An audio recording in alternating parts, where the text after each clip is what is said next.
Hi everyone! Today's video is about positivity.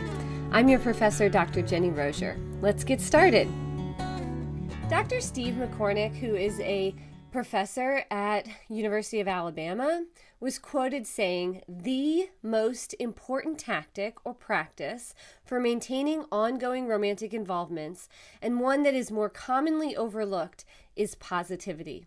Positivity is one of the best things that you can do for your relationship and for yourself. What are some of those benefits of being really positive? And what are some of those consequences that people experience when there's too much negativity? Well, research has shown that people like positive people. They want to be around them. They want to be in relationships with them, both romantic and platonic, more when those people are positive, regardless of their own level of positivity. So are you a half glass full or half glass empty kind of person? It apparently doesn't matter. All of you want to be around positive people. It's very difficult for negative people to be in relationships with other negative people. Instead, there needs to be at least one positive person and hopefully two positive people. So what do I mean by, positive person and positivity? Well, those are two completely different concepts. One is this idea of positive behaviors and positive communication with your relationship partner, whether it's a friend or a romantic partner. The other is more of a disposition or a idea that you have, or a outlook that you have on life that is probably largely based on those internal working models we've talked about so much this semester. And so one is a little harder to change than the other. I'm not saying that if you're a pessimistic person, you're doomed. I'm not saying that at all. But what I am saying is that regardless of if you are an optimistic person or a pessimistic person, it's really important to add as much positivity to your relationship as you can without going overboard, as we'll talk about later. But positivity is just really, really important. So on page Positivity 101 in your workbook, so it's not the workbook in the back with the skills are not in the right page numbers. Bear with me. So in the Positivity 101 section, in the skill building part in the back, about halfway down, I think it's important to really reiterate this by this statement by Randy Pausch. So Dr. Randy Pausch was a professor at Carnegie Mellon. He's also the author of the book The Last Lecture. If you give him a Google, you'll be directed to an amazing YouTube video. There's a few of them, but one of them is a video of his last lecture. I implore you to watch it. It's amazing. So he said, experience is what you get when you didn't get what you wanted. Positive people are able to see the value, even if the value is really small, in negative experiences, while pessimists tend to put another notch on the bedpost that is their terrible life with each defeatist encounter. This is important.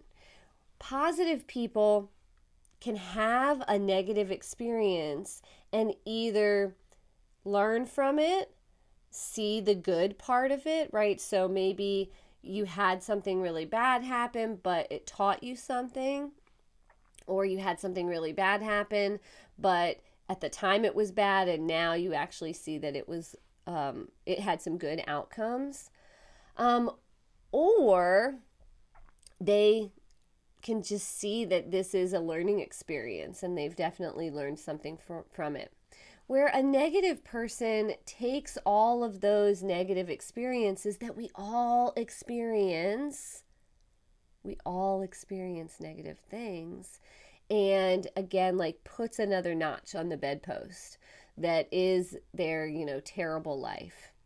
This can make interacting with people who have this negative mindset difficult. It's not easy, especially if you are a very positive person and you always find the learning experience in something. Really successful people didn't get there by never failing. They likely got there by failing over and over and over and over again and learning something each time. So positivity is really great for your relationship. Negativity, we should really try to avoid that. Dr. John Gottman, relationship guru, has this idea of a 5-to-1 ratio. And he argues that successful, happy relationships require at least a 5-to-1 ratio between positive and negative interactions. So for every one negative interaction, there has to be 5 positive interactions. This is a really interesting, rule of thumb to follow, but it just says, what this tells me at least, is you have to have negativity. So negativity is actually important in your relationship, but you should have way more positivity than negativity. And this can be really difficult. What are some things that you can do to add more positivity into your romantic relationship? You can show interest. Showing interest in your partner's hobbies, activities, friends, and family not only can make your partner feel loved and feel like an interesting person, right? Because if you're showing interest in their day, that's really good. But it can also make you closer because you're going to learn things about your partner that maybe you wouldn't have if you hadn't shown interest. And if you've been together a long time, you've probably already shown interest in their hobbies and their friends. Well, show interest in their day-to-day activities. How was your day? What did you do today? Who did you talk to? Those things can really be a great way to add positivity into your relationship. Also, acting thoughtful. So thinking that the idea of acting thoughtful, doing things for your partner that your partner would like you to do. Maybe you know that it would be really great if you made the bed in the morning and your partner would love that, then go ahead and do that. Or your partner would love it if you got them a small gift. Anything that can, or wrote them a letter, anything that can make you act more thoughtful, like you're thinking of them when you're not with them.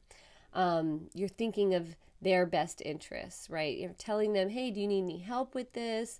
What can I do to make your day better? I made coffee for you, or I got a coffee for you, anything like that, that can make you act more thoughtful towards them.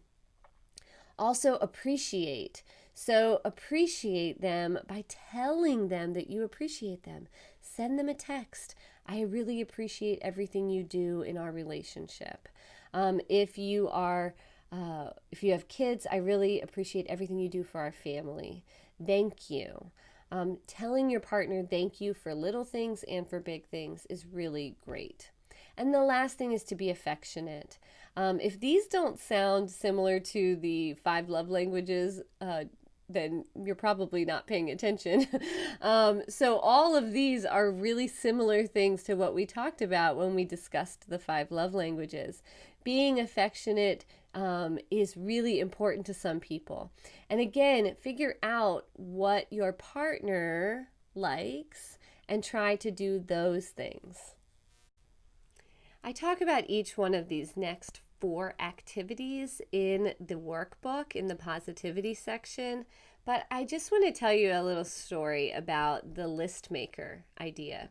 So when I was first starting at JMU, I had a colleague, who's still my colleague now, who told me about how when she and her 2 other sisters, so it was just 3 girls in the family, were young, their parents would write a love list to each other. Like the whole year, they would fill in this list of like 50 to 100 things that they liked about their partner, or things that they liked, that what they did, or something, something really silly and some serious things.